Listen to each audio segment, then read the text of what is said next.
I was sitting in the doctor's waiting room when my phone rang. It was my only daughter, Angela. Her voice sounded strange, almost cold, as she said, "Mom, we're going on a trip to Europe tomorrow. I already sold your beach house and your car. We needed the money. Bye." And she hung up, just like that. 45 years raising her, sacrificing for her, and she discarded me like garbage. But I took a deep breath and smiled, because there was something my dear daughter didn't know. My name is Antonia Brooks. I'm 71 years old, and until that moment, I thought I knew my daughter. I had become a widow 6 months ago.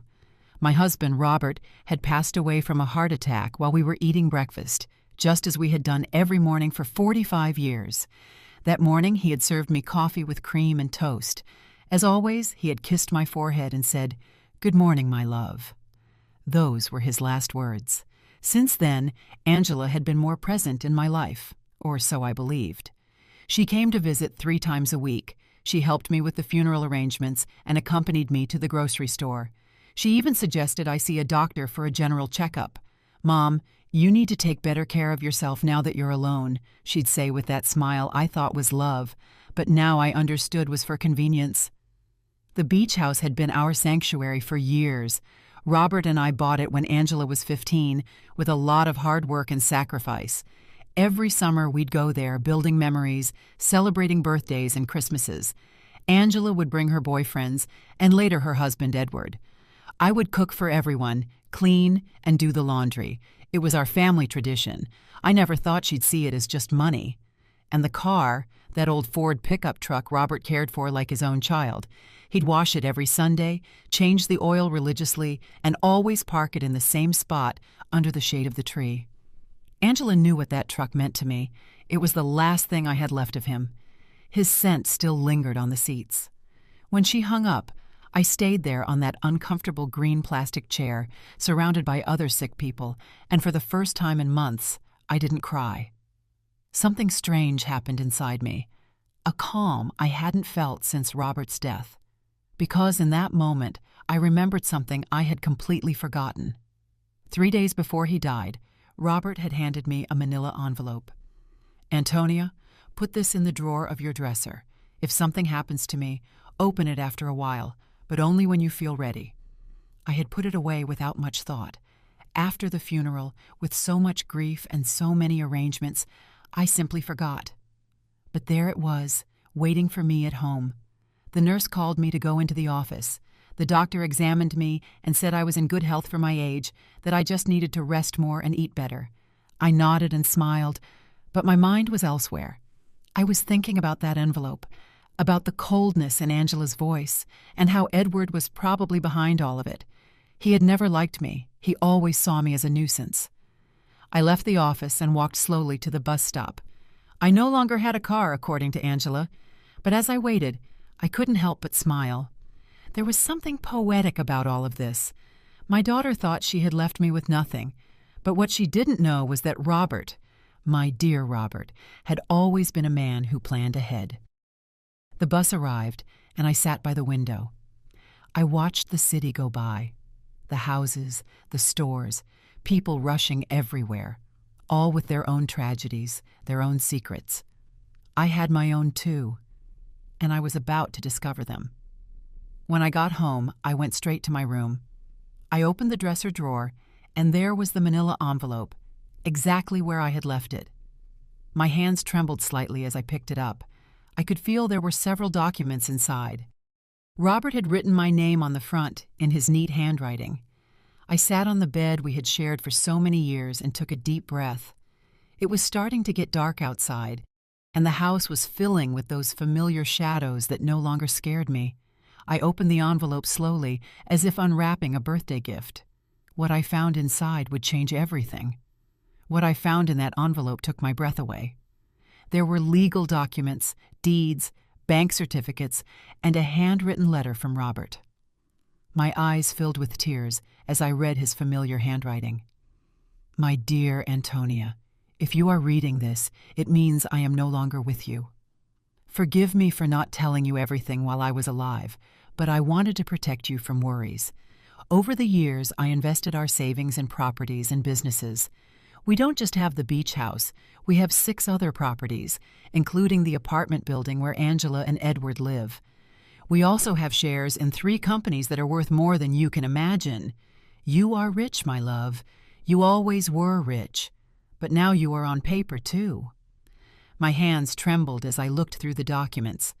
There were deeds to houses in different city neighborhoods, a downtown condo, a small motel on the coast, and indeed, the 20-story apartment building where my daughter lived.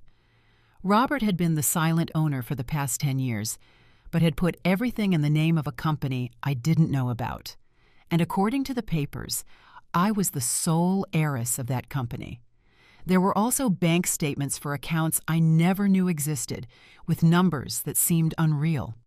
Robert had been a bus driver for 40 years, but apparently he had also been a very smart investor. Every penny we saved, every sacrifice we made, he had multiplied in silence, and I never knew anything.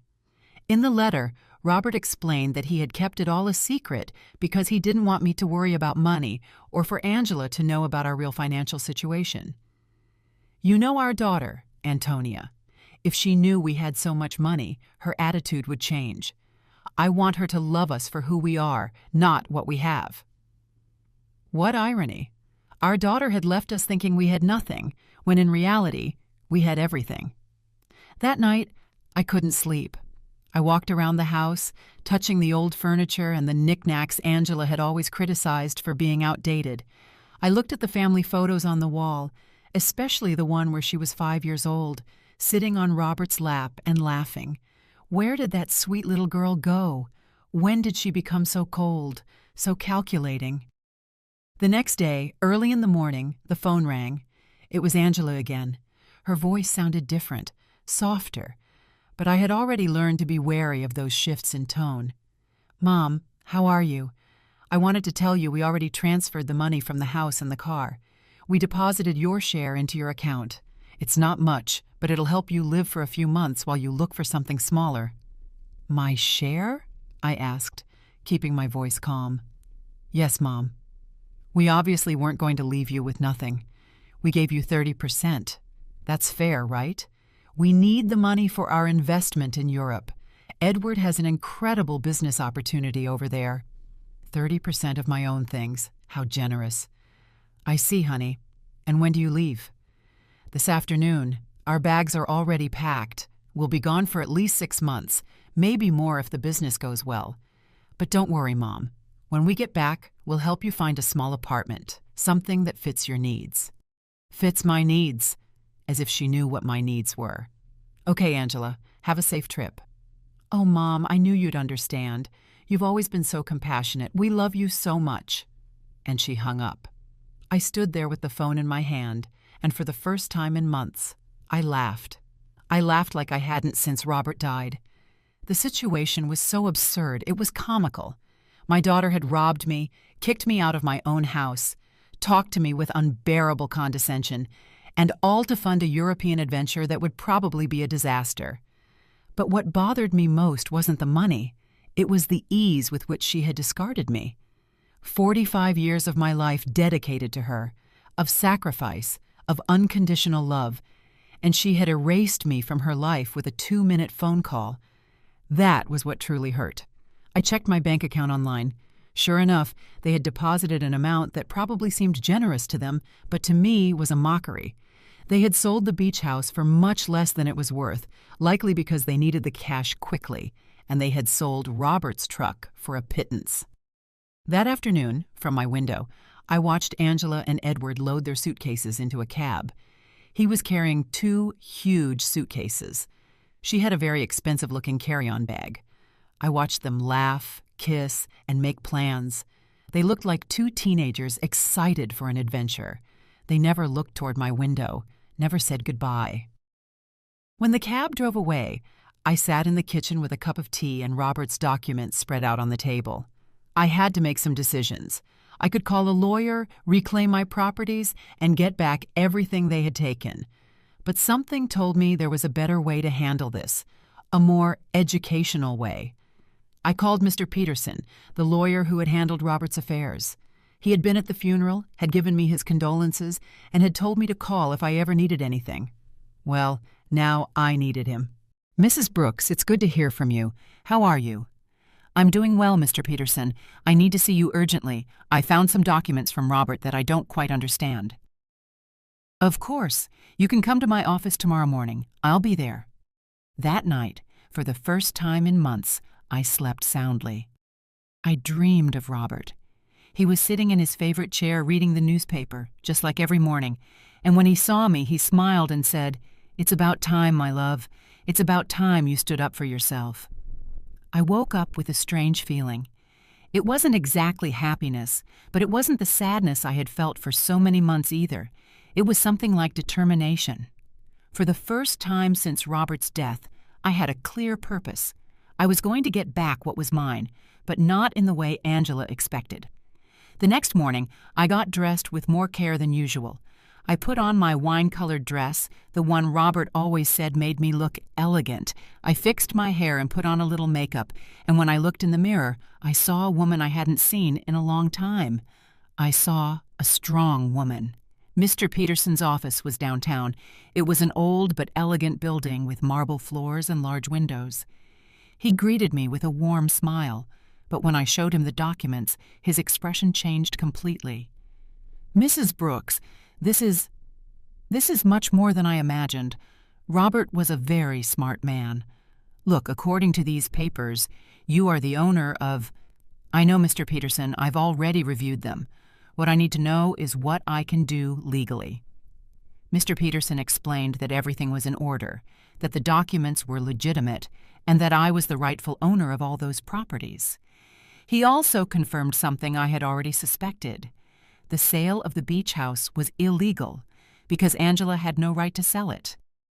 "We can get the house back immediately, Mrs. Brooks, and we can also proceed with legal action against your daughter for fraud." "No, Mr. Peterson. I don't want to proceed with legal action. I want to do this another way. I want everything to remain a secret for now.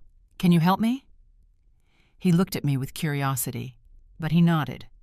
"Of course. You are my client. What do you need?" "I need you to discreetly get the beach house back, do what is necessary to nullify that fraudulent sale, and I need you to help me gain real control of all my properties, especially the building where my daughter lives." "I understand. It will be a process that takes a few weeks, but it's completely feasible." "Perfect. And Mr. Peterson, I need no one to know I am behind all of this, at least for now."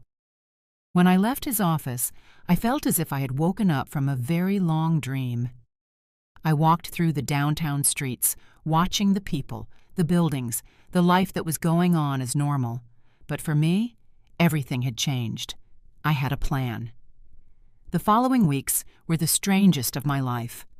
Officially, I was a poor widow who had been abandoned by her daughter, but in secret, I was a rich woman silently orchestrating the recovery of my assets. Mr. Peterson worked efficiently, and every few days he would call me with updates on the progress of the legal proceedings. I decided to stay in my house for the time being. It was mine, after all, although Angela probably expected me to move into a single room. Every morning I would wake up, have breakfast at the same table where Robert and I had shared so many years, and then go for a walk in the neighborhood. The neighbors would greet me with that mix of pity and curiosity they reserve for recent widows. Aurora, my lifelong neighbor, came up to me one afternoon while I was watering the plants in the front. "Antonia, dear, is it true that Angela went to Europe and left you all alone?" "Yes, Aurora. She went with Edward. They have business plans over there." "And how are you going to live, sweetie? We all know Robert didn't leave much money." If you only knew, I thought. "Don't worry, Aurora. I'll be fine." "Do you need anything? I can bring you some food, help you with groceries?" "You're very kind, but I'm fine, really." Aurora looked at me with that expression I knew well. It was the same look I had received after the funeral, compassion mixed with a little relief that it wasn't her tragedy. "Well, you know where to find me if you need anything." These conversations were constantly repeated. The butcher, the baker, the lady at the corner store, everyone spoke to me with that soft tone they use with the unfortunate. And I would nod, smile, and thank them for their concern. But inside, a part of me enjoyed this performance. It was like living a double life.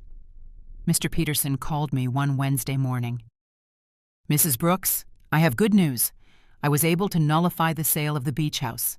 The buyers didn't know the sale was fraudulent, so they got their money back without any problems. The house is yours again." "Excellent, Mr. Peterson. And the building where Angela lives?" "That one is more complicated. Technically, you've always been the owner through the company, but we need to make some administrative changes so that you have direct control. That should take another 2 weeks." "Perfect. Keep me informed." After hanging up, I sat in the kitchen with my coffee and thought about Angela. She had been in Europe for 3 weeks, and I hadn't heard anything from her. Not a call, not a message, not even a postcard. To her, I had ceased to exist the moment she got the money she needed, but I knew that was going to change soon. I decided to visit the beach house. I took the bus to the coast, the same route Robert and I had taken hundreds of times. The house was exactly as I remembered it, small, painted cream-colored, with a porch overlooking the ocean. The new owners had put some potted plants on the steps, but other than that, everything was the same. I sat on the curb across the street and looked at it for an hour. I remembered summer afternoons when Angela was little, running on the beach and building sandcastles, Robert grilling fish on the barbecue while I made salads in the kitchen, Angela bringing friends, then boyfriends, then Edward, all those happy moments that she had reduced to a simple commercial transaction. An older gentleman came out of the house and saw me sitting there. He approached me with curiosity. "Are you okay, ma'am?" "Yes, thank you. I'm just remembering. I knew the former owners." "Yes, I knew them very well. What a shame about what happened. They told us the elderly lady was very sick and needed to sell fast. We thought it was a steal, but it turns out the sale wasn't legal. We had to give the house back." "Did you know them personally?" "No. We did everything through intermediaries, but they told us the daughter was handling everything because the mother couldn't." What a sad situation. If you only knew how sad it really was, I thought. "Well, I'm glad you didn't lose your money." "Yes, luckily everything worked out well, although now we have to look for another house. We liked this one a lot." I left there with a heavy heart. It wasn't just the money that hurt. It was the ease with which Angela had lied about me. She had made up a story about my illness. She had used my supposed vulnerability to justify her actions. To her, I wasn't a person with feelings, but an obstacle that had to be removed. That night, I called Mr. Peterson again. "Mr. Peterson, I need you to help me with something else. I want to get Robert's truck back too." "That will be more difficult, Mrs. Brooks. The truck was in your name, but your daughter had a power of attorney that allowed her to sell it. How is that possible?" "Apparently, you signed that power of attorney a few months ago, after your husband's death. Don't you remember?" There it was, the moment Angela had started planning all of this. I vaguely remembered signing some papers she had brought to me, telling me they were to facilitate the funeral and inheritance arrangements. I had been so confused by grief that I signed without reading. How naive I had been. "I understand, Mr. Peterson. Is there any way to get it back?" "We can try, but it will be more complicated. We would need to prove that you signed that power of attorney under deception or coercion." "Let's do it. I want to get back everything they took from me." Over the next few weeks, I developed a strange routine. In the mornings, I was the poor widow everyone knew. I would go out to buy necessities, talk to the neighbors, and keep up appearances. But in the afternoons, I became a businesswoman. I would study Robert's documents, talk to Mr. Peterson, and plan my next move. I learned things about finance I never thought I would need to know. I discovered that Robert had been much smarter than I thought. Every one of his investments had been carefully calculated. The building where Angela lived, for example, wasn't just profitable from rent. It was in an area that was rapidly appreciating. I also discovered that Edward, Angela's husband, had a lot of debt. He had taken out loans using the apartment they lived in as collateral, not knowing he wasn't the real owner. When the banks figured this out, he was going to be in serious trouble. Mr. Peterson called me one Friday with important news. "Mrs. Brooks, we've finished all the paperwork. You now have total control of all your properties. I also got Robert's truck back." The buyer turned out to be an acquaintance of mine, and when I explained the situation, he agreed to return it in exchange for a small compensation. "Excellent work, Mr. Peterson. Now I need you to help me with one more thing. I want you to send a letter to my daughter." "What kind of letter?" "An eviction notice." There was silence on the other end of the line. "Mrs. Brooks, are you sure you want to do this?" "Completely sure. She decided I wasn't important in her life. Now she's going to find out how important I really am." "I understand. Do you want me to send it to Europe?" "No. I want you to give it to her when she gets back. I have a feeling it's going to be very soon." I wasn't wrong. That same afternoon, Aurora came running to my house with fresh neighborhood news. "Antonia, did you know that Edward is in trouble with the bank? My brother-in-law who works there told me they're investigating some loans he took out using the apartment they live in as collateral, but it turns out the apartment isn't his." "Really?" "Yes. And it seems Angela didn't know anything. They're saying she's going to have to come back from Europe to sort out this mess. What a complicated situation." "Yes, and the worst part is, apparently, Edward lied to her about the business in Europe. There was no business. He just wanted to escape the debts he had here." Perfect. Everything was working out exactly as I had expected. Angela had trusted Edward, had sacrificed her relationship with me for him, and now she was discovering that he wasn't the man she thought he was. That night, I sat on the porch with a cup of tea and looked at the stars. Robert used to say that the stars were the souls of people who had lived a full life, watching over their families from the sky. If that was true, then he was up there, watching his plan unfold perfectly. "Thank you, my love," I said to the sky. "Thank you for taking care of me, even after your death." The next day, Mr. Peterson called me early. "Mrs. Brooks, I have some news. Your daughter just arrived in the country. She's at the airport alone." "Alone?" "Yes, apparently Edward stayed in Europe. There are rumors they had a very big fight." "I see. Did you send the letter?" "I'm going to send it today. She should receive it tomorrow." I hung up the phone and stood there in the kitchen, feeling a mix of nervousness and anticipation. After so many weeks of silent planning, the moment for the first real move had finally arrived. Angela was about to discover that her mother was not the defenseless victim she believed. Angela arrived at her apartment on Tuesday night. I knew this because Aurora, who seemed to have informants throughout the neighborhood, came to tell me the next day. "Antonia, your daughter came back last night. I saw her go in with one suitcase, but she looked terrible, pale, with dark circles under her eyes, as if she had been crying the whole flight. Alone, completely alone. And something strange, Antonia, when the doorman asked her for the keys, she didn't have them. She had to ask the superintendent to let her in with the emergency copy." Interesting. Edward had the keys, which meant he had probably decided not to come back. Or maybe Angela had discovered something about him and had fled. In any case, my daughter was back, and very soon she would receive my little welcome gift. Mr. Peterson called me that same afternoon. "Mrs. Brooks, the letter was delivered an hour ago. The doorman confirmed that your daughter received it in person." "Perfect. How long did we give her?"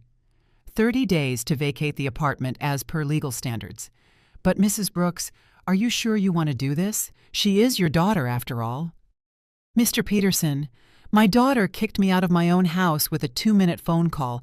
She sold my things without asking. She treated me like garbage. Now she's going to learn that actions have consequences." "I understand. I just wanted to make sure you had considered all the implications." "I have considered them, Mr. Peterson. All of them." That night, I couldn't sleep. I stayed awake imagining Angela's face when she read the letter. The initial confusion, then the disbelief, then the panic. She would probably think it was a mistake, that someone was trying to scam her.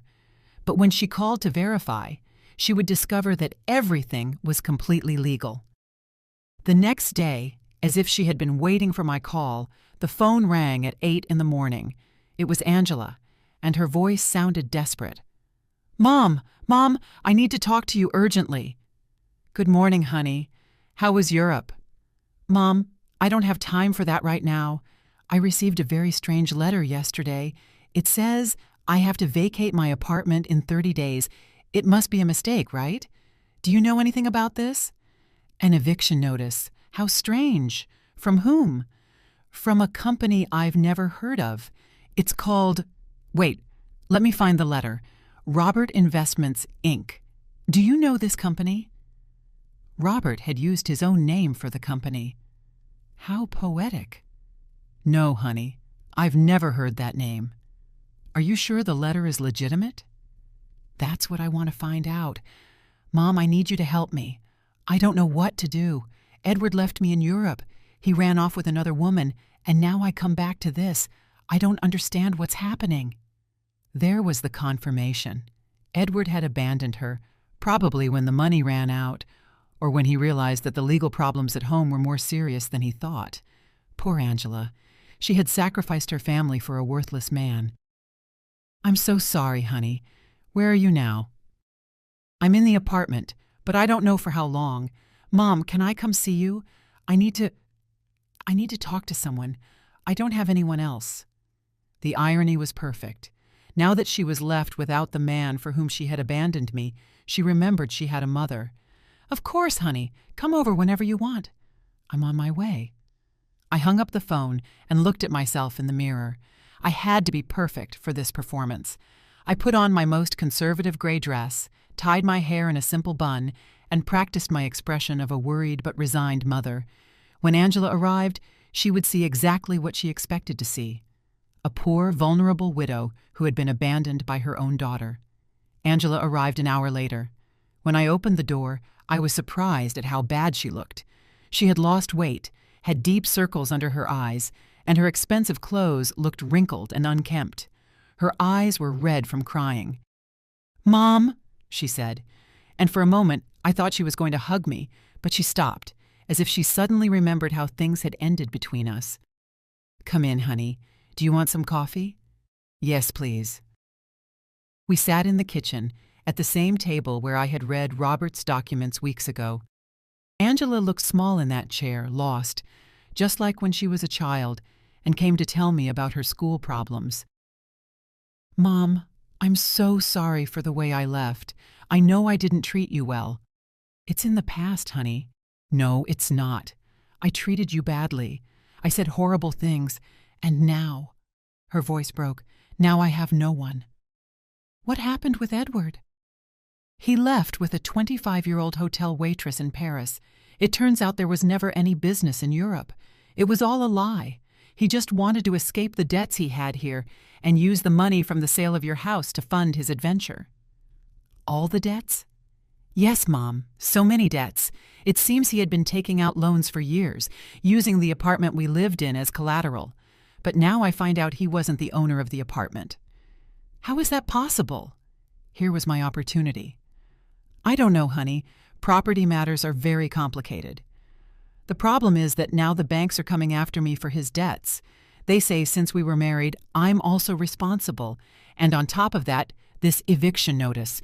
Mom, I don't know what to do. I don't have money. I don't have a job. I don't have anywhere to live." She started to cry, real tears of genuine desperation, and for a moment, my mother's heart softened. I wanted to hug her, console her, tell her everything would be okay. But then I remembered the coldness in her voice when she called me from the doctor's office, the ease with which she had discarded me, the way she had talked to me as if I were a burden. "Did you talk to a lawyer about the letter?" "I don't have money for a lawyer, Mom. We spent all the money in Europe. Edward took what little was left when he ran off with that woman." "So what are you going to do?" "I don't know. I thought maybe I could stay with you for a while, just until I find a job and can get a small place to live." There was the question I had been waiting for. After kicking me out of my own house, after selling my things, after treating me like garbage, she now wanted me to rescue her. She wanted the poor widow she had created to save her from the consequences of her own actions. "Of course, honey. This will always be your home." Angela looked at me with surprise, as if she hadn't expected it to be so easy. "Really, Mom, after everything that happened?" "You are my daughter, Angela. That will never change." She got up, and this time she hugged me. It was a desperate hug, from someone drowning and clinging to the only thing they can find. I hugged her back too, but not with the unconditional love from before. Now there was calculation in my embrace. Strategy. "Thank you, Mom. I promise I'll find a job soon. I won't be a burden." "Don't worry about that now. Rest, recover, and then we'll see what your options are." Angela left that afternoon to get some things from her apartment. I stayed in the kitchen, thinking about how easy it had been. She had come to me exactly as I had planned, broken, desperate, with no options, and best of all, she suspected nothing. To her, I was still the poor, abandoned mother who needed her compassion. But this was only the first part of my plan. Having her live with me would give me the perfect opportunity for the next phase.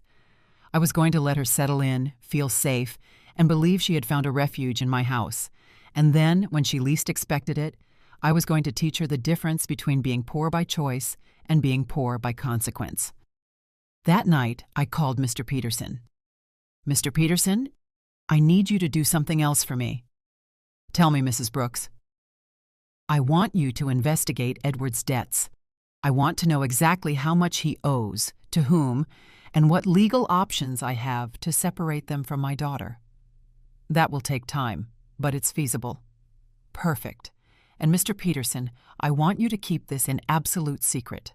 No one can know I am behind this investigation." "Of course, Mrs. Brooks. May I ask what your final plan is?" "My plan, Mr. Peterson, is very simple. I'm going to save my daughter, but first, she has to understand what it truly means to hit rock bottom." When I hung up, I poured myself a glass of the wine Robert had been saving for special occasions. It had been a long time since I'd had a special occasion like this one. The game had begun, and for the first time in months, I had all the good cards in my hand. Angela moved into my house the next day. She arrived with 2 suitcases and a cardboard box, all that was left of her previous life. I watched her unpack in her old room, the same one she had slept in during her teenage years, and I could see the humiliation in every one of her movements. She had gone from living in a luxury condo to taking refuge in her childhood bedroom. "Mom, I found this in the apartment," she said, showing me a manila envelope. "It was among Edward's things. It has your name on it. It was another one of Robert's envelopes." My heart sped up, but I kept my composure. "My name? How strange." "Yes, look." She showed me the envelope. Indeed, it had my name written on it in Robert's handwriting, but this envelope was different from the one I had found in my dresser. This one was smaller, newer. "Maybe Edward found it among Dad's things when he died and forgot to give it to me," Angela said. "It's possible. Can I see it?" I opened the envelope in her presence. Inside was a short letter and a small key. The letter said, "Antonia, if you are reading this after having received the main envelope, it means our daughter is going through a difficult time. This key opens a safety deposit box at the Central Bank, downtown branch. The number is 247. There is something there that can help you help her, but use it wisely. With eternal love, Robert." Angela read the letter over my shoulder. A safety deposit box? Dad had a safety deposit box? I had no idea. "I didn't either," I lied. "Your father never told me about this. Do you think we should go see what's in there?" "I don't know, honey. Maybe it's better to leave things as they are." "But, Mom, maybe there's something important in there, documents, or, I don't know, maybe something valuable that can help us." The desperation in her voice was palpable. Angela was clinging to any possibility of finding a way out of her situation, and I was going to let her cling a little longer before I showed her the complete reality. "Okay," I said after a calculated pause. "We can go tomorrow." That night, Angela and I had dinner together for the first time in months. She had cooked, trying to be useful, but the food tasted of guilt and desperation. She told me more details about what had happened in Europe, and each story was worse than the last. Edward lied about everything, Mom, not just the business, but the debts, too. I thought he only owed a little bit of money, but it turns out he owes over $100,000. And the worst part is, he used my name for some of the loans without me knowing. How is that possible? He forged my signature. When I married him, I gave him some documents to handle the banking for our joint account. I never thought he'd use them for this. Do you have any way to prove you didn't know? I don't know. It's all so complicated. The banks say that since we were married, I'm responsible for all his debts anyway. And the divorce? I don't even know where Edward is now. He just disappeared. His phone is disconnected. He doesn't answer emails. Nothing. It's as if he vanished. Perfect. Edward had run away like the rat he had always been, leaving Angela to face the consequences of her actions alone. In a way, he had done me a favor. Now my daughter was experiencing exactly what I had felt when he abandoned me. Betrayal by someone she had completely trusted. I'm so sorry, honey. I didn't know things were so bad. I didn't either, Mom. I thought Edward loved me, that we were going to build something together, but it turns out I was just an easy way for him to get money and documents. Angela started to cry again. How could I have been so stupid? How did I not realize who he really was? It was tempting to tell her that I had seen the signs from the beginning, that I had tried to warn her that Edward never seemed trustworthy, but that would have broken my facade as a compassionate and vulnerable mother. Love can be blinding sometimes, honey. Don't blame yourself. But, Mom, I didn't just ruin my life. I ruined yours, too. I treated you horribly. I took your house, your truck, your things, and all to give to a man who abandoned me at the first opportunity. Now we're two poor women trying to survive because of me. It's in the past, Angela. We'll be okay. No, it's not. Now we're both in trouble because of my mistakes. You lost everything Dad left you, and I lost my marriage and my future. We're two poor women trying to survive. If she only knew, I thought, that at this very moment I had more money than she could possibly imagine, that I was the owner of the building where she lived, that I could solve all her problems with a single phone call. But it wasn't time yet. The next day, we went to the bank. Angela was nervous, hopeful. I maintained my act as a confused widow who didn't understand much about finance. The bank employee led us to the safety deposit boxes, verified my ID, and opened box number 247. Inside were jewels, many jewels, rings, necklaces, bracelets, earrings. I recognized some pieces as heirlooms from Robert's family. Others were completely new to me. There was also a letter explaining the origin of each piece and its approximate value. Angela gasped. Mom, this must be worth a fortune. You think so? Yes. Look at this emerald and this pearl necklace. Mom, Dad saved a treasure here. According to Robert's letter, the jewels were worth approximately $200,000. It was a significant amount, but it was nothing compared to the rest of my assets. It was like finding a few coins under the sofa when you have $1 million in the bank. What do we do with this, Mom? I don't know, honey. They're family memories. But, Mom, we could sell some of the pieces. With this money, you could get your beach house back, and I could pay off some of Edward's debts. There it was again. Even when she found something valuable, Angela's first reaction was to think about how to use it to solve the problems Edward had created. She hadn't learned a thing yet. Are you sure you want to use your father's inheritance to pay Edward's debts? What other option do I have, Mom? If I don't pay something soon, the banks are going to foreclose on everything I have, and technically, I don't own anything. Everything was in Edward's name. Think carefully, honey. Once you sell these jewels, you won't be able to get them back. I know, but what else can I do? I can't get a job with all these legal claims pending. No employer is going to want to hire someone with so many legal problems. We took the jewels home. Angela spread them out on the kitchen table and examined them one by one, calculating which ones she could sell and which she could keep. It was painful to watch her reduce decades of family history to numbers on a spreadsheet. Mom, I think I can get $180,000 for the jewels, she said one afternoon, counting the bills on the kitchen table.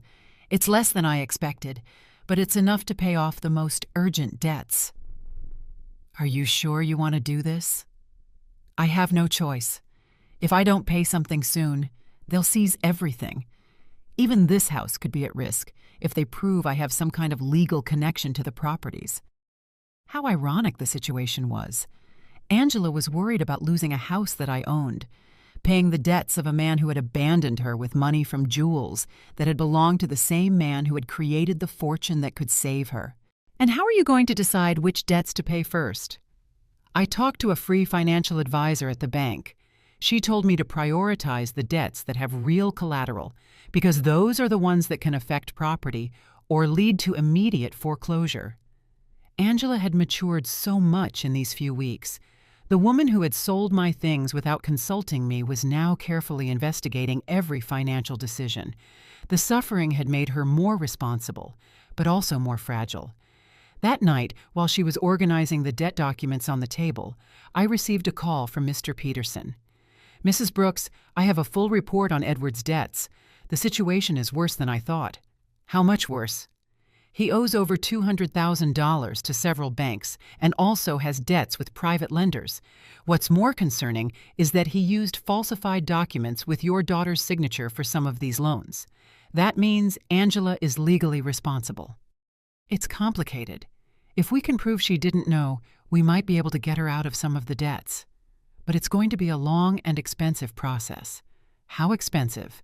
"For a good lawyer specializing in these types of cases, probably $50,000, and there's no guarantee of success." "I understand. And what if she just pays the debts?"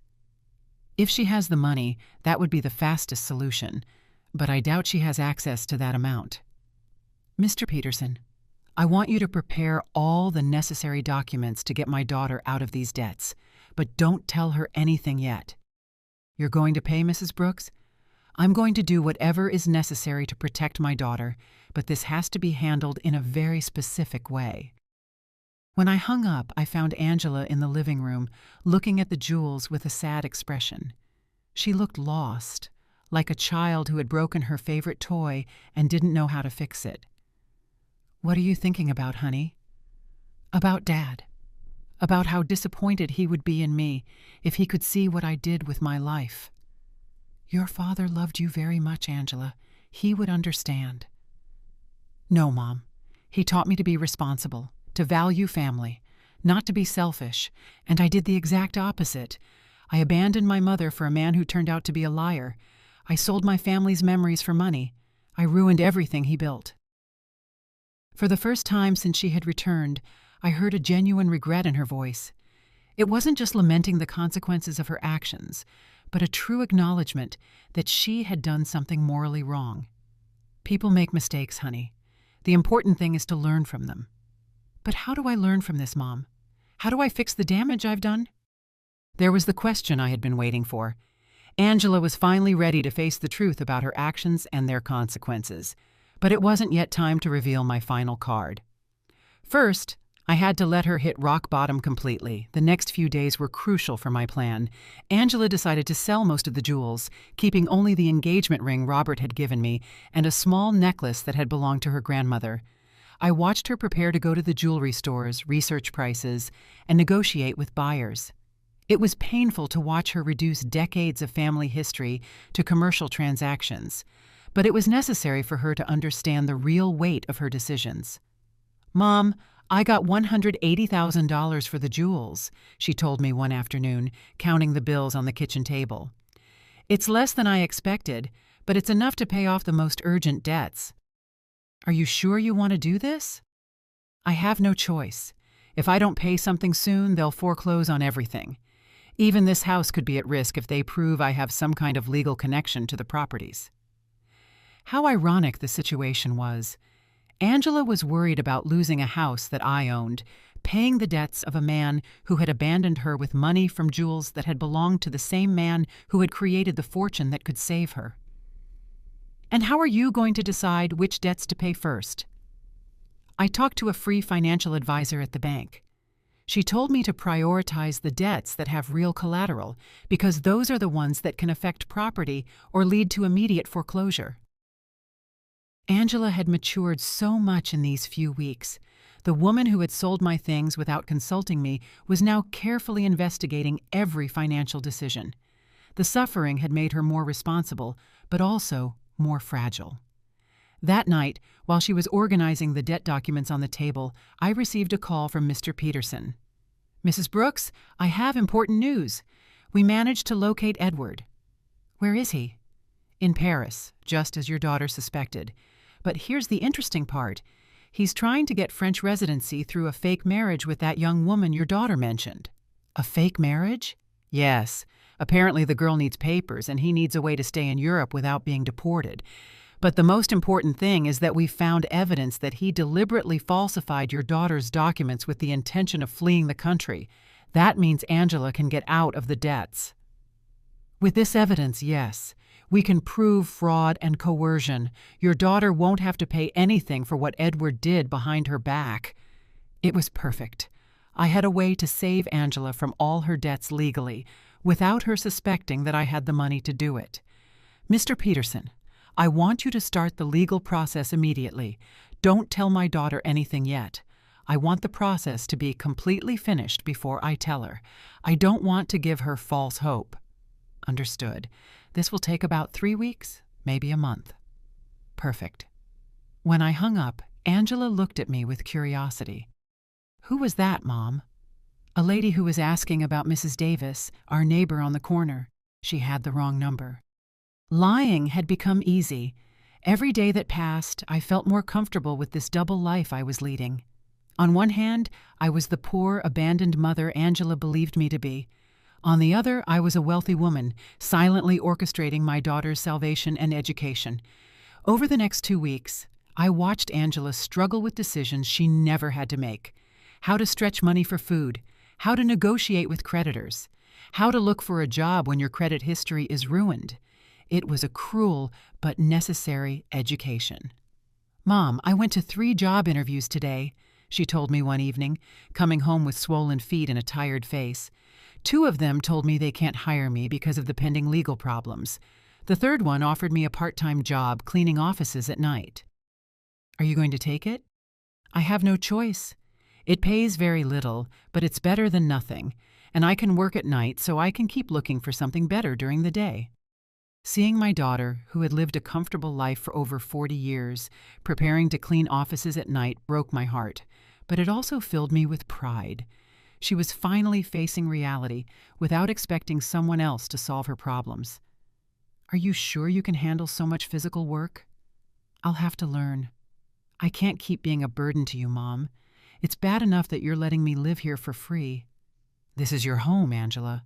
"No, Mom. This is your home, and I'm here because of your generosity, but I'm not going to take advantage of it forever." One night, while Angela was on her first cleaning shift, Aurora came to visit. She sat in the kitchen with me, drinking tea and looking at the family photos on the walls. "Antonia, I have to ask you something. Did you know Angela was going to come back in these conditions?" "What do you mean?" "Well, when she left, she seemed so sure of herself, so arrogant. She talked about the great life she was going to have in Europe, about how successful Edward was, and now she's back, completely broken, working a cleaning job, living with you again. Life takes many turns, Aurora." "Yes, but there's something else. I've been watching Angela these days, and she looks different. Not just sad, but humble, as if she learned something important." Aurora had always been very perceptive. "What do you think she learned?" "I think she learned the value of the things she had taken for granted, like having a mother who loves her unconditionally." "Maybe, Aurora. Can I tell you something? When Angela left and treated you so badly, many of us thought you would never forgive her. But here you are, taking care of her again, giving her a home when she has nowhere to go. She's my daughter, Aurora." "Yes, but not every mother would do what you're doing, especially after being treated the way you were treated." If Aurora only knew the complete truth, that I had the power to solve all of Angela's problems, but was choosing to let her suffer a little longer so she would learn the full lesson. "Do you think I'm doing the right thing?" "I think you're doing what a good mother would do. But I also think Angela needs to fully understand what she lost when she abandoned you. What do you mean? I think she needs to value you, not just as the mother who rescues her when she's in trouble, but as the strong woman who built a stable life for 45 years. She needs to respect you, not just need you. Aurora had hit the nail on the head. That was exactly the point of my entire plan. I didn't want Angela to come back to me out of desperation. I wanted her to come back out of genuine respect and mature love. And how do you think that can happen? I think it's already happening. I've seen her these past few days, Antonia. The way she talks to you now is completely different. She's no longer the daughter who gives you orders or treats you like a burden. Now she's a grown woman who is genuinely grateful to have a mother like you. That night, when Angela returned from her job, I saw her arrive tired, but with a new dignity. She had earned those few dollars with her own effort, and that meant something to her. How was your first day? Hard, but not as bad as I thought. The other ladies who work there helped me a lot. One of them, Mrs. Johnson, taught me tricks to clean more efficiently. Mrs. Johnson? Yes. She's 60 years old and has been cleaning offices for 20 years. She told me she started after her husband left her with 3 small children. She says it's not the job she dreamed of, but that it gave her independence and dignity. She sounds like a wise woman. She is. She said something that made me think a lot. She told me there are 2 types of people who end up doing this job. The ones who are there because they never had opportunities, and the ones who are there because they ruined the opportunities they did have. She asked me which group I was in. And what did you tell her? I told her the truth, that I had all the opportunities in the world, a family that loved me, a stable home, an inheritance, and that I ruined it all by following a worthless man. What did she say? She laughed and said, "Well, honey, then at least you know exactly why you're here. That puts you 1 step ahead of most people." Angela poured herself a glass of water and sat with me at the table. "Mom, I want you to know something. These past few weeks have been the hardest of my life, but also the most important." "Why?" "Because I finally understand what really matters. It's not money.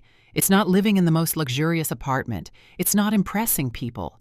It's having people who genuinely love you, who are there when everything falls apart." "Angela, no, let me finish. You have every right to hate me for what I did to you. I abandoned you when you needed me most. I took everything Dad left you. I treated you as if you were a nuisance, and now I'm here again, expecting you to forgive me and take care of me. I already forgave you, honey. But I haven't forgiven myself, and I won't until I prove that I've truly changed, that I've learned from my mistakes." Mr. Peterson called me the next morning. "Mrs. Brooks, I have excellent news. The legal process is almost complete. We can get your daughter out of all of Edward's debts." It was time. After weeks of watching Angela struggle, work, and reflect on her mistakes, the moment had finally arrived to show her that she had never been alone, that she had always had someone quietly watching over her. "Mr. Peterson, I want you to organize a meeting. It's time for my daughter to know the whole truth." Mr. Peterson arranged the meeting for Friday morning at his office. I told Angela that I had made an appointment with a lawyer who could help her with her legal problems, but I didn't explain the details. She agreed to come, although she was nervous about the cost of the consultation. "Mom, I don't have money to pay a lawyer. I barely have enough to cover basic expenses." "Don't worry about that now, honey. Let's just hear what he has to say." We arrived at Mr. Peterson's office on time. Angela had dressed in her best clothes, which now looked a little big on her thinner body. She was nervous, wringing her hands, expecting another piece of bad news on her endless list of problems. Mr. Peterson greeted us with his usual professional smile. "Mrs. Brooks, Miss Brooks, thank you for coming."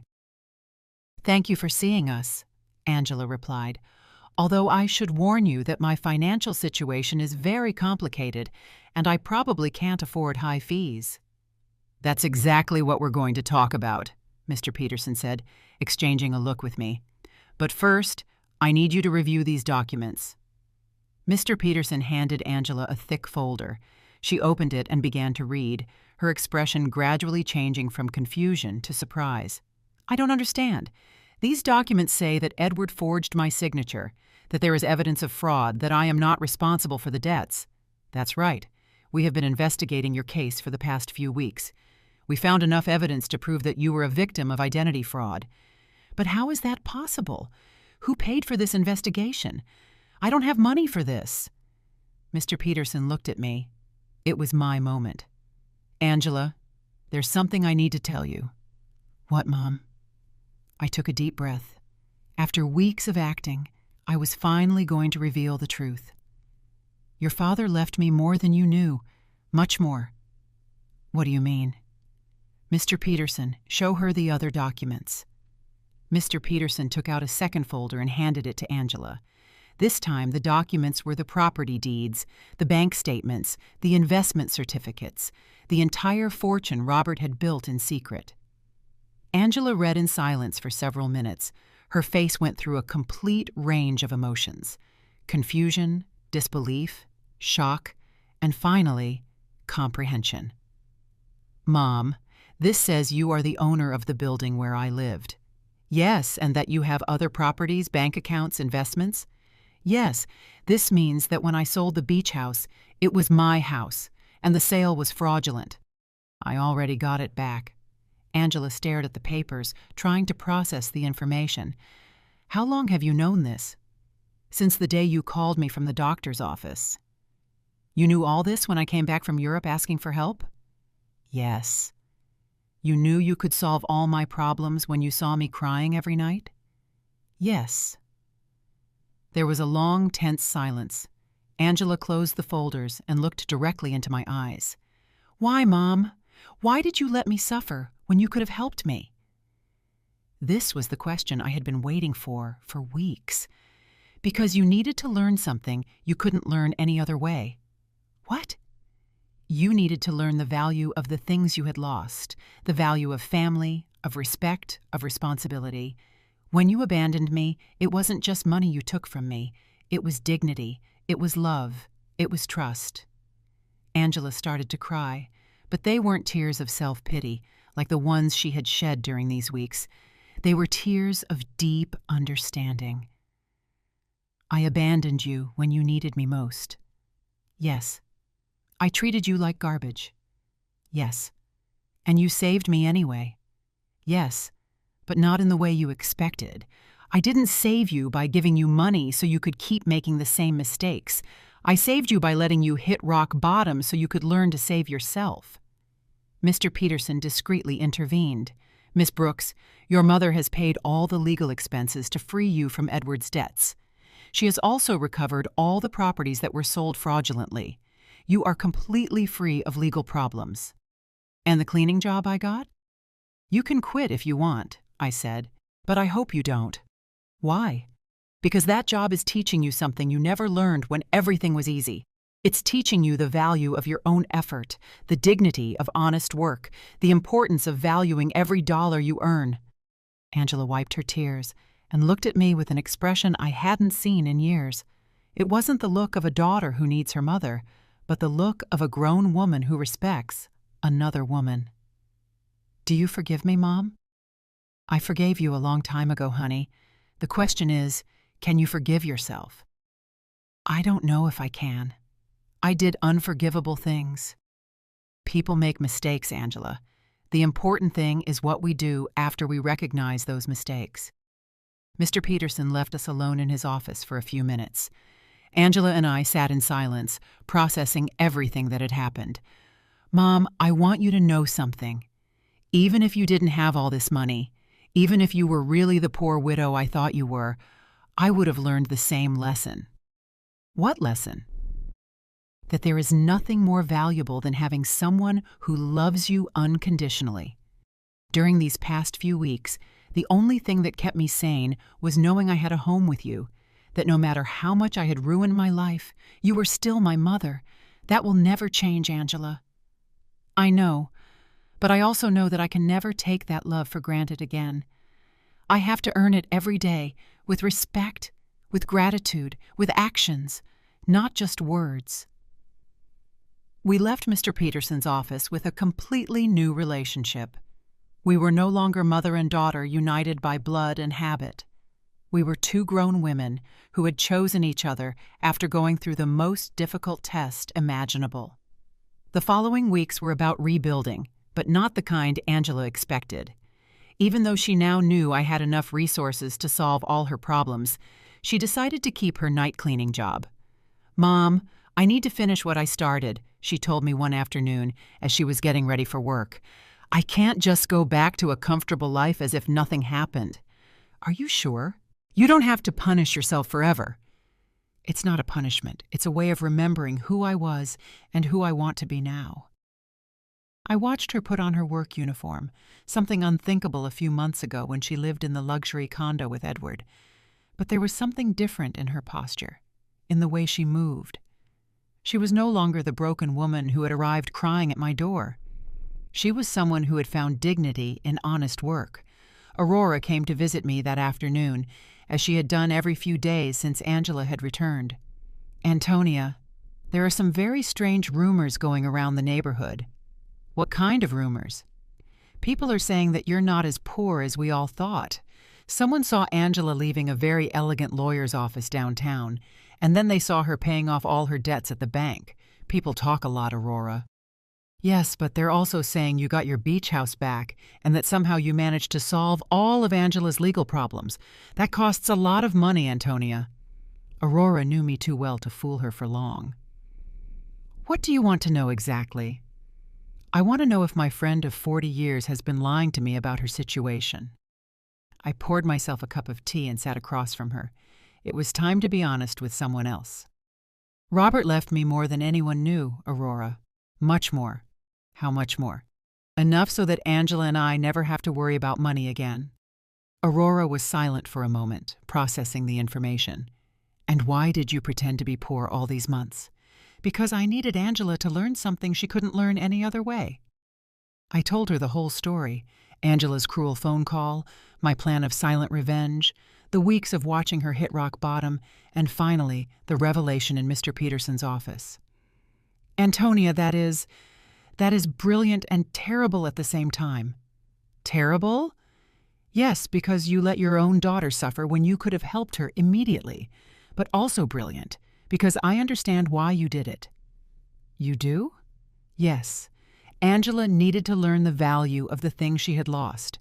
If you had simply given her money to solve her problems, she would have learned that there's always someone who will rescue her from the consequences of her bad decisions." "Exactly. But Antonia, didn't it hurt you to see her suffer?" "Every day. Every night I saw her crying. Every morning I saw her get up to go to work, tired and defeated. But I knew that if I rescued her too soon, she wouldn't have learned the full lesson." "And do you think she learned it?" "Look for yourself. Angela knows that she now has access to enough money to live comfortably, but she chose to keep her job. She knows she can move to a better place, but she decided to stay here with me. She knows she doesn't have to worry about the debts, but she's using her own savings to help other women in similar situations." "She's helping other women?" "Yes. She became friends with the ladies she works with and is using some of the money she earned cleaning offices to help a coworker who is having trouble paying for her son's daycare." Aurora smiled. "That's not the Angela who went to Europe." "No, she's not. This Angela understands that money is a tool, not a goal. She understands that dignity comes from work and respect, not from material possessions." That night, when Angela returned from work, she found me reading in the living room. "Mom, I have to tell you something. Today, Mrs. Johnson asked me if I was the daughter of the rich lady from the north side of town." "What did you tell her?" "I said yes, that you have enough money for me not to have to work." "And do you know what she asked me next?" "What?" "She asked me why I was still working. So I explained that it was because I need to prove to myself that I can stand on my own 2 feet. "And what did she say?" "She laughed and said, 'Honey, that's the difference between being rich and acting rich. Your mom taught you how to be truly rich.'" Mrs. Johnson is very wise. She is, and she made me understand something important. It's not about the money you have, but about how you use it and how you relate to it. Angela sat down with me on the sofa. Mom, I want you to know that I've made a decision. I'm going to keep living here with you, but not as a daughter who has come back home to her parents. I want to stay here as a grown woman who chooses to share her life with her mother. What's the difference? The difference is that I'm going to pay my share of the expenses. I'm going to contribute to the upkeep of the house, and I'm going to treat this relationship as a partnership between two independent women who love and respect each other. Angela, you don't need to. Yes, I do, Mom. I need our relationship to be different from what it was before. Before, I was a daughter who took her mother's love and care for granted. Now, I want to be a grown woman who values and takes care of the most important relationship in her life. And your job? I'm going to keep working, but not necessarily cleaning offices forever. I want to go back to school. I want to prepare myself to do something more meaningful with my life, but I want to do it step by step, earning every opportunity. Do you have any idea what you want to study? Yes, I want to study social work. These past few weeks have taught me how many people are going through difficult situations without having anyone to support them.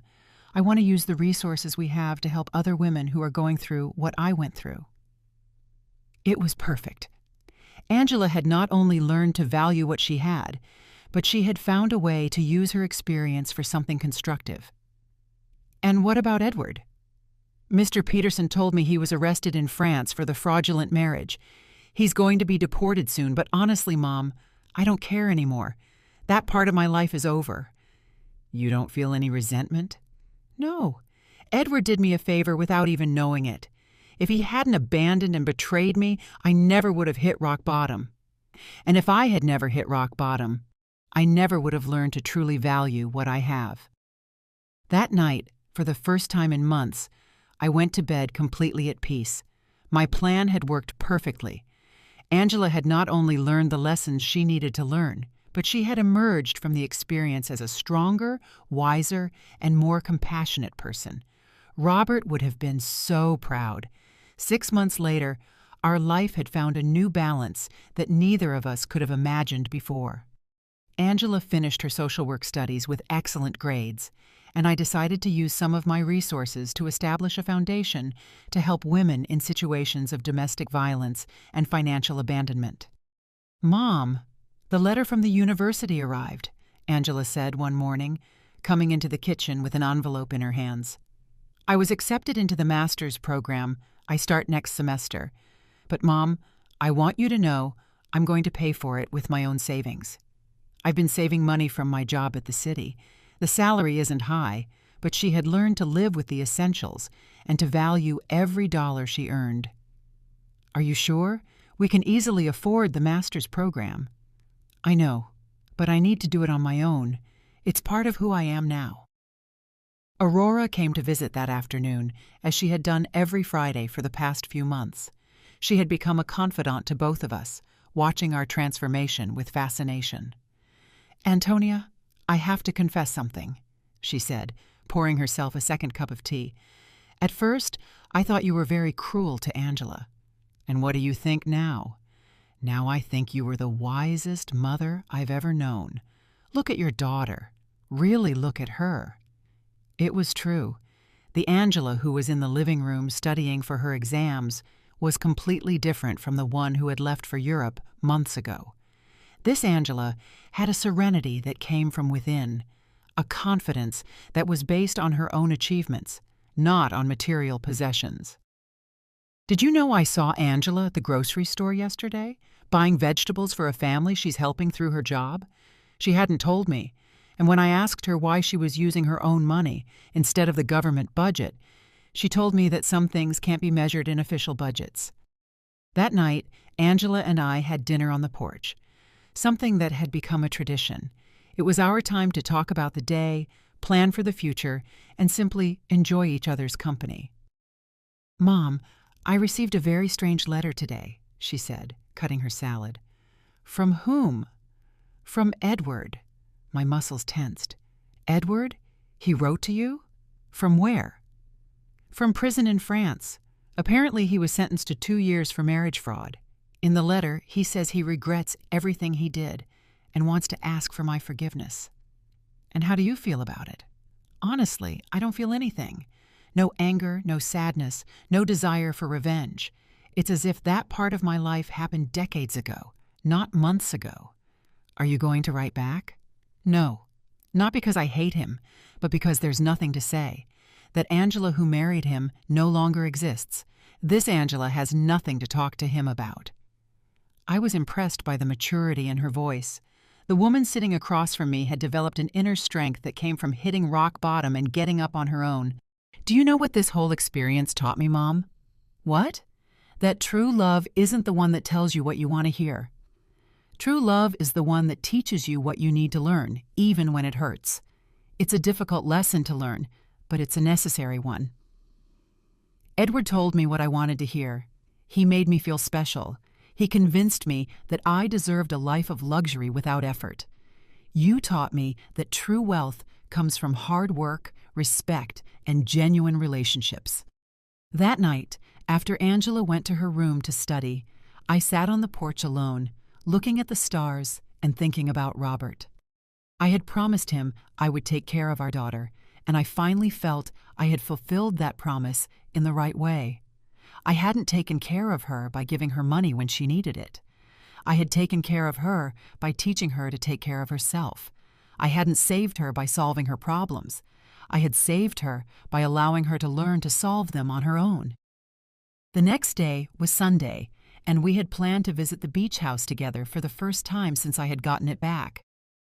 Angela hadn't wanted to go before, saying she needed time to process everything that had happened.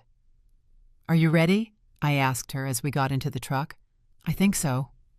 The trip was silent, but comfortable. When we arrived, Angela stood for a moment in the truck, looking at the house where we had spent so many family summers. "It looks exactly the same," she said finally.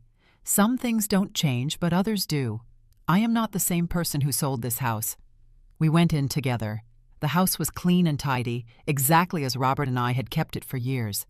Angela walked through each room, touching the furniture and looking at the family photos that hung on the walls. "Mom, I want to apologize." "You already apologized, honey." "No. I want to apologize specifically for this house, not just for selling it, but for reducing all our family memories to a commercial transaction. It's forgiven. This house represents 40 years of family summers, of birthdays, of Christmases. Dad built that porch with his own hands. You planted that garden. I learned to swim at that beach, and I turned it all into money to fund the adventure of a worthless man." She sat on the sofa where Robert used to read on Sunday mornings. "Do you know what hurts me the most?" "What?" "That when I sold it, I didn't feel anything. It was just another property. Now, being here again, I can feel Dad in every corner. I can hear his laughter, smell his morning coffee, see his reading glasses on the table. He is here, Angela. He has always been here." "I know. And I also know that he is proud of how you handled all of this." We spent the whole day at the house, cooking together, cleaning, and fixing small details. It was like a ritual of reconnection, not just with the place, but with the values that place represented. When the sun began to set, we sat on the porch Robert had built, looking at the ocean. "Mom, I have a proposal." "What is it?" "I want us to turn this house into a temporary shelter for women who are leaving situations of domestic violence, a place where they can stay while they rebuild their lives." It was the perfect proposal. Robert would have loved the idea that his beach house would serve to help other families. "I think that's a beautiful idea, honey. We can use some of the foundation's resources to maintain it, and I can oversee the program through my job." "Are you sure you want to turn our family sanctuary into that, Mom?" "The best sanctuaries are the ones that are shared. Dad always said that a house isn't truly a home until it opens its doors to other people who need love." He was right. Robert had always been generous with our home, inviting relatives, friends, and neighbors who needed a place to stay. We returned home that night with a new project and a completely renewed relationship. We were no longer mother and daughter united by obligation or need. We were two women who had consciously chosen to build a life together based on love, respect, and a common purpose. That night, before falling asleep, I spoke to Robert in silence. We did it, my love. Our daughter finally understood what truly matters. And for the first time since his death, I felt he answered me. I always knew you would. You're both stronger than you think. Justice had arrived not as revenge, but as education, not as punishment, but as transformation. And in the end, we had both gained something much more valuable than money. We had gained an authentic relationship built on a solid foundation that no future crisis could destroy. Did you like my story, and which city are you listening from? Let's meet in the comments. If you liked the story, you can support me by sending a super thanks so I can keep bringing more stories like this. Thank you so much for your sweet support. I'm looking forward to your comments on the story. On the screen, you can see 2 new life stories that I highly recommend. There's so much more on my channel. Don't forget to subscribe. See you in the next life story with love and respect.